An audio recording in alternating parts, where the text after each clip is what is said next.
Good morning, students. Welcome back. In last lecture, as we were discussing about the emulsions, so today we will discuss the stability problems in emulsions and methods to overcome that. Okay. Now, emulsion stability or instability. Physical instability of emulsions. The instability of pharmaceutical emulsions may be classified as the following: flocculation, creaming or sedimentation, coalescence or aggregation, cracking or breaking, phase inversion. Emulsion instability means जो हमारी emulsions हैं उसकी stability कैसे change होगी, instable कैसे होगी वो, ठीक है। कौन कौन से हमारे टाइप्स ऑफ इंस्टेबिलिटी है जो इमल्शंस में आती है, वो है flocculation, creaming, coalescence, cracking and phase inversion, ठीक है। तो हमारी गुड इमल्शन है सेंटर में, ठीक है, ये हमारी गुड इमल्शन है, ठीक है। उसके बाद नंबर 1 में है कोएलेसेंस, ठीक है। नंबर 2 में है फ्लोकुलेशन, फ्लोक्यूल्स बनते हैं। नंबर 3 में क्या है, क्रीमिंग, एंड नंबर 4 में क्या है, ब्रेकिंग। अब हम इनको स्टडी करेंगे individually. The first is flocculation. Flocculation आप देख रहे हैं ना डायग्राम में कैसी होती है फ्लोकुलेशन, सेकेंड पॉइंट है जो, ठीक है। तो flocculation is defined as a weak reversible association between emulsion droplets which are separated by trapped continuous phase. However, these aggregates can easily be redispersed upon shaking. It is considered as a precursor to the irreversible coalescence. It differs from the coalescence mainly in that interfacial film and individual droplets remain intact. Flocculation का मतलब क्या होता है, इसमें जो हमारे emulsion है, emulsion जो हमारी बनी है उसके जो ड्रॉपलेट्स होते हैं, ठीक है, वो इकट्ठे हो जाते हैं, उनके एग्रीगेट्स बन जाते हैं, एसोसिएशन हो जाती है उनकी, जुड़ जाते हैं वो आपस में, ठीक है। और वो आपस में जुड़ जाते हैं, ठीक है। और ये क्या है, रिवर्सिबल प्रोसेस है। अगर हम इमल्शन को दोबारा शेक करेंगे तो ये जो एग्रीगेट्स हैं हमारे वो इजीली रीडिस्पर्स हो जाएंगे जैसे वो पहले थे, ठीक है। और जैसे इमल्शन को हम रखेंगे तो ये दोबारा जो हमारे ड्रॉपलेट्स है वो एग्रीगेट्स बना लेंगे, एसोसिएट हो जाएंगे, फ्लोक्यूल्स बना लेंगे, ठीक है। तो ये हमारा क्या है, रिवर्सिबल प्रोसेस है, ठीक है। और ये हमारा कोएलेसेंस है जो उससे डिफर करता है, ठीक है, क्योंकि इसमें क्या है, इंडिविजुअल ड्रॉपलेट्स है वो इंटैक्ट रहती हैं, ठीक है ना। Flocculation is influenced by the charges on the surface of the emulsified globules. The reversibility of flocculation depends upon strength of interaction between particles as determined by the chemical nature of emulsifier, phase volume ratio, concentration of dissolved substances, especially electrolytes and ionic emulsifiers.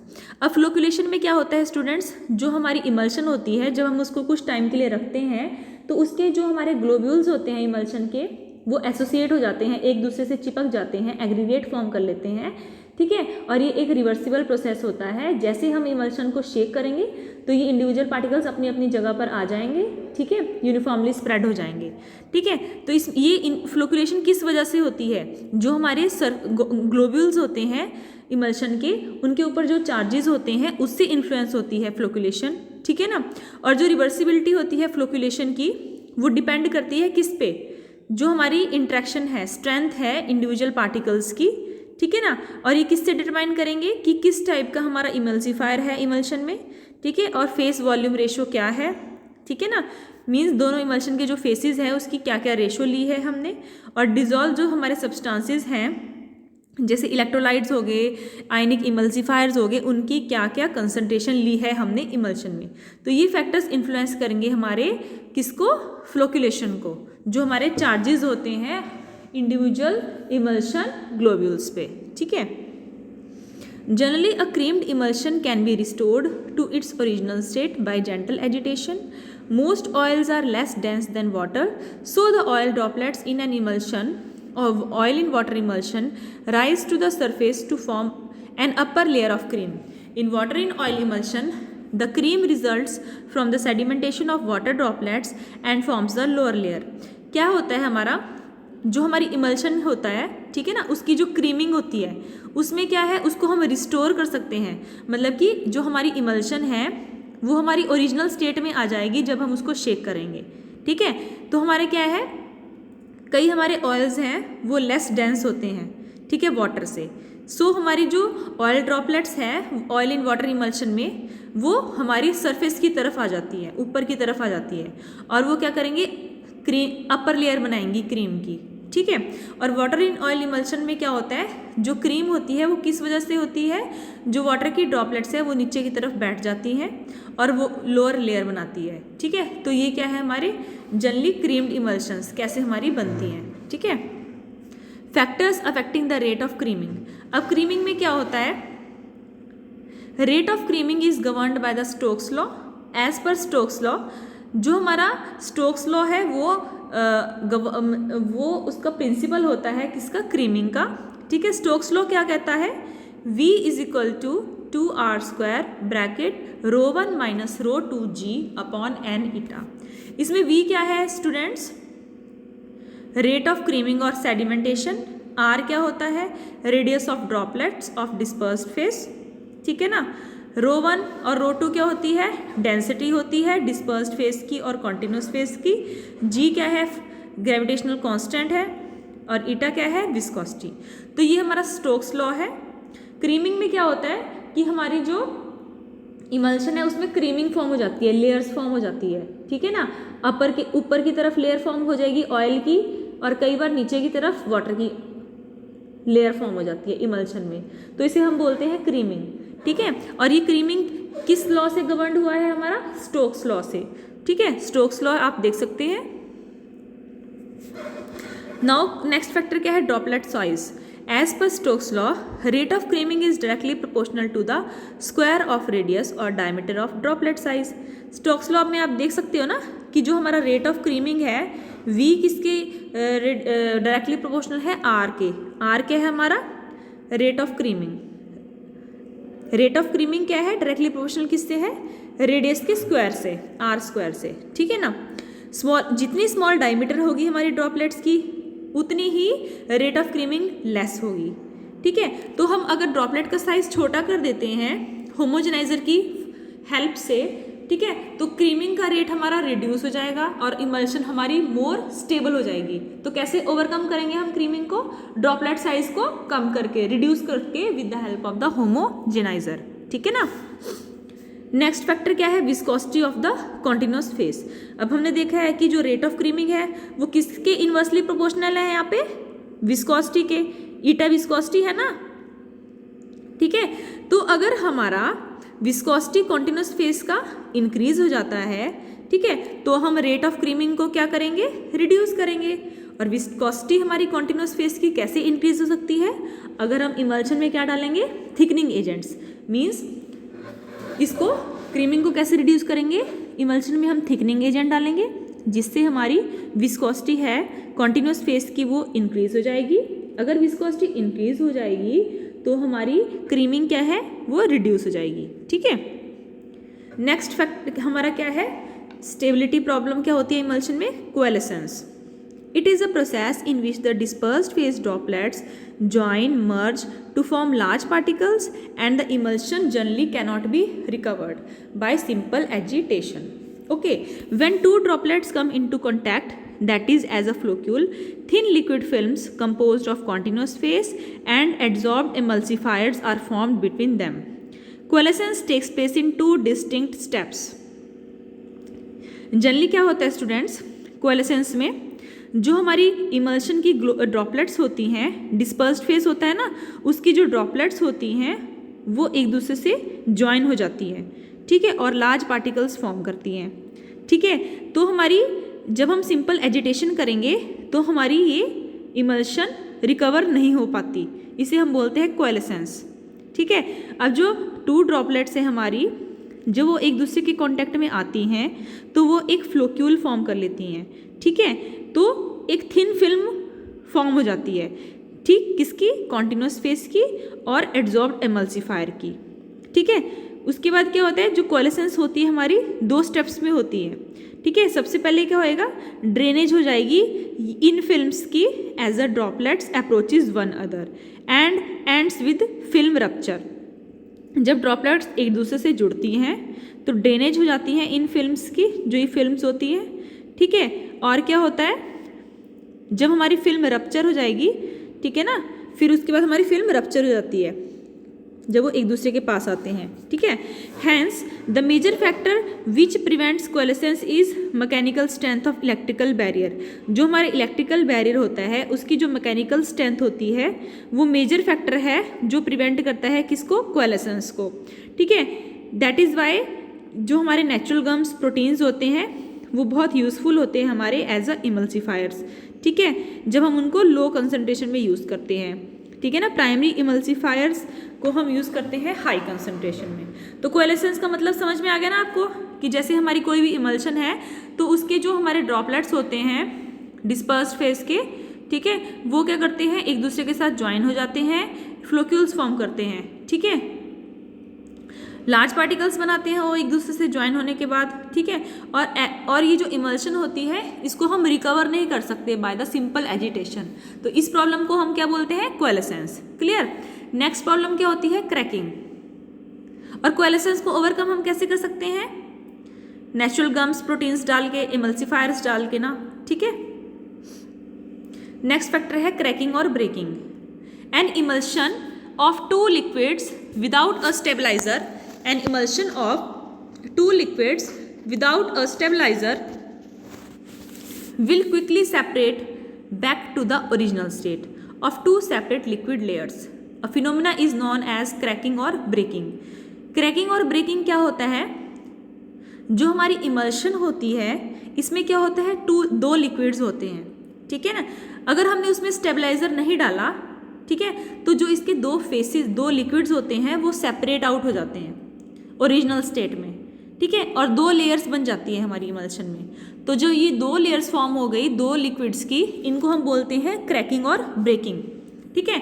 और ये क्या होता है, ये कई जो हमारे ये जो स्टेट होती है रिवर्सिबल भी होती है, जैसे फ्लोकुलेशन में होती है, क्रीमिंग में होती है, और ये इरिवर्सिबल भी हो सकती है जैसे कोएलेसेंस में, ठीक है। तो जो ये लेयर फॉर्मेशन होती है हमारी इमल्शन में लिक्विड्स की विदाउट अ स्टेबलाइजर, इसको हम बोलते हैं क्रैकिंग और ब्रेकिंग। अब क्रैकिंग के रीज़न क्या क्या हो सकते हैं, ग्लोब्यूल साइज। अगर हमारा ग्लोब्यूल का साइज बड़ा है, ठीक है, 1 मतलब कि 1 और 3 माइक्रोमीटर से बड़ा है, तो हमारी इमल्शन फर्स्ट क्रीम फॉर्म करेगी, ठीक है, फिर उसके बाद उसकी क्रैकिंग हो जाएगी। अब जो हमारा होमोजेनाइजर है वो रिड्यूस कर सकता है साइज ऑफ ग्लोब्यूल्स को, ठीक है ना। ग्लोब्यूल साइज हमारा छोटा होना चाहिए, इसलिए हमारी इमल्शन में क्रैकिंग भी कम होगी, ठीक है। तो इससे हम ओवरकम कर सकते हैं क्रैकिंग को। नेक्स्ट फैक्टर क्या है, स्टोरेज टेम्परेचर, ठीक है। अगर हमारा टेम्परेचर बढ़ गया है तो उससे क्रैकिंग हो जाएगी, ठीक है ना। अगर हमारा वाटर फ्रीज हो जाता है, वाटर हमारा फ्रीज हो गया, बर्फ़ जम गई, तो वो एक्सपैंड हो जाता है, ठीक है। सो हमारा जो अनड्यू प्रेशर है डिस्पर्स ग्लोब्यूल्स का और इमल्सीफाइंग फिल्म्स का, उससे क्या हो जाएगी, क्रैकिंग हो जाएगी, ठीक है। ऑन द अदर हैंड अगर हमारा टेम्परेचर इंक्रीज हो जाता है तो विस्कोसिटी डिक्रीज हो जाएगी कॉन्टिन्यूस फेस की, और उससे क्या है, जो हमारी इंटरफेशियल फिल्म है दो लिक्विड्स के बीच की, वो डिसरप्ट हो जाएगी। तो इससे क्या होगा, हमारा इंक्रीज हो जाएगी उसकी number of collisions between the droplets, ठीक है, जिससे क्या हो जाएगी, हमारी क्रैकिंग इंक्रीज हो जाएगी, ठीक है। तो स्टोरेज टेम्परेचर का ये इफेक्ट है, अगर टेम्परेचर इंक्रीज होगा तो क्रैकिंग भी हमारी इंक्रीज हो जाएगी, ठीक है। थर्ड फैक्टर क्या है, एडिशन ऑफ कॉमन सॉल्वेंट, ठीक है। अगर हमारा कोई भी कॉमन सॉल्वेंट है उसको हम ऐड करते हैं दो फेसेस में तो वो सॉल्युबल हो जाता है, ठीक है, जैसे अल्कोहल है। फोर्थ है हमारा microbial contamination. Microbial contamination destroy कर सकती है इमल्सीफाइंग एजेंट को, ठीक है।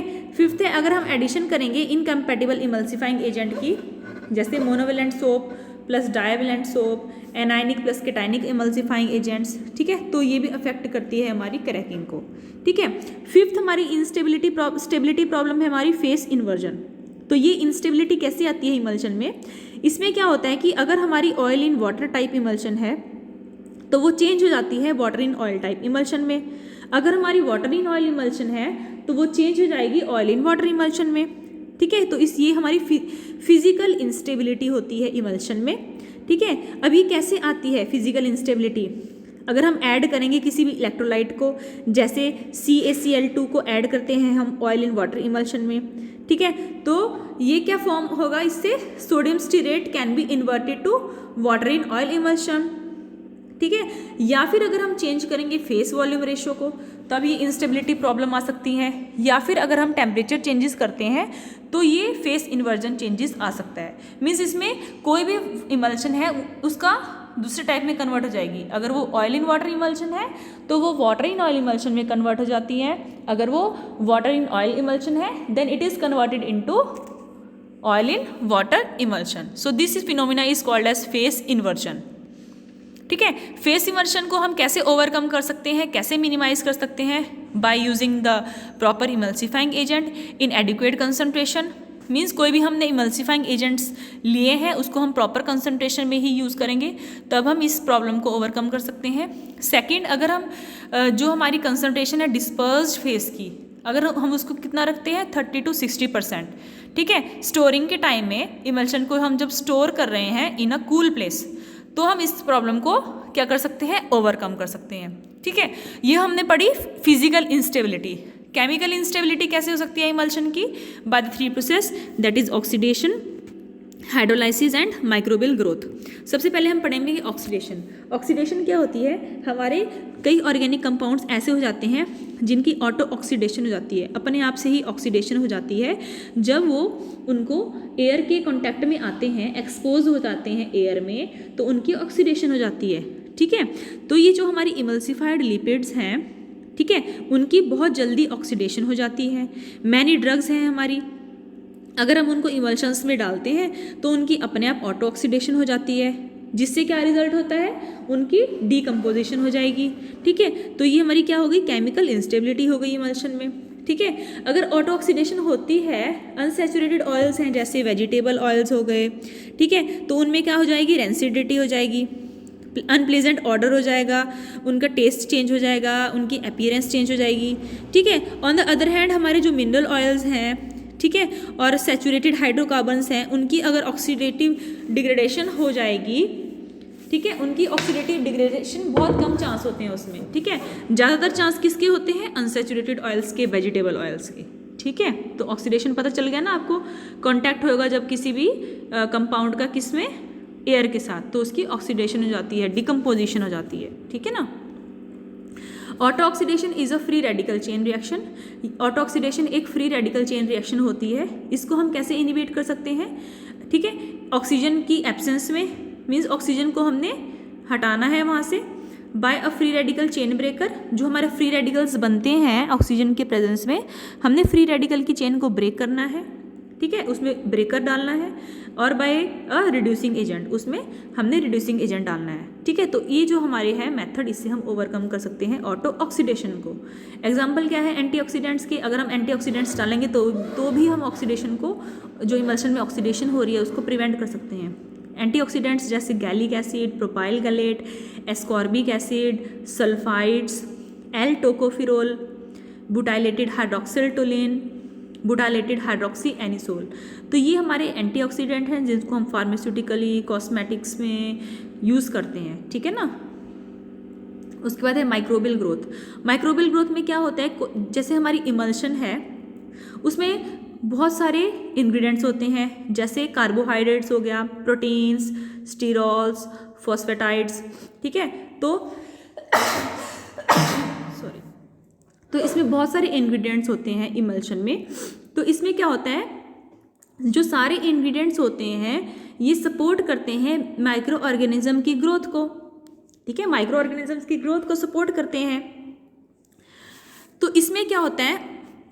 अगर किसी भी सब्सटेंस की इनमें से एब्सेंस है, ठीक है, तो क्या है, हमारा जो हमारा लिपिड है और वाटर है वो इंटीमेट कांटेक्ट में आ जाएंगे, ठीक है, और इससे क्या होगा? माइक्रोबियल ग्रोथ हो सकती है। तो इसको प्रिवेंट करने के लिए प्रिजर्वेटिव्स को इमल्शन में डाला जाता है। मीन्स हमारी जो इमल्शन है उसमें ऐसे इंग्रेडिएंट्स होते हैं जैसे कार्बोहाइड्रेट्स, प्रोटीन्स, स्टीरोल्स, फॉस्फाइड्स। ये जो मटेरियल्स हैं, इंग्रेडिएंट्स हैं, ये माइक्रोबियल ग्रोथ को प्रमोट करते हैं, सपोर्ट करते हैं, तो इन इंग्रेडिएंट्स की वजह से माइक्रोबियल कंटेमिनेशन इमल्शन में हो सकती है। तो इसको प्रिवेंट करने के लिए हम इमल्शन में प्रिजर्वेटिव्स को ऐड करते हैं, ठीक है। तो ये हमारे वेरियस इमल्शन इंस्टेबिलिटी है, कौन कौन सी इंस्टेबिलिटी इमल्शंस में हो सकती है और कैसे हम उनको इंस्टेबिलिटी प्रॉब्लम को ओवरकम कर सकते हैं, ठीक है। That's all for today, thank you.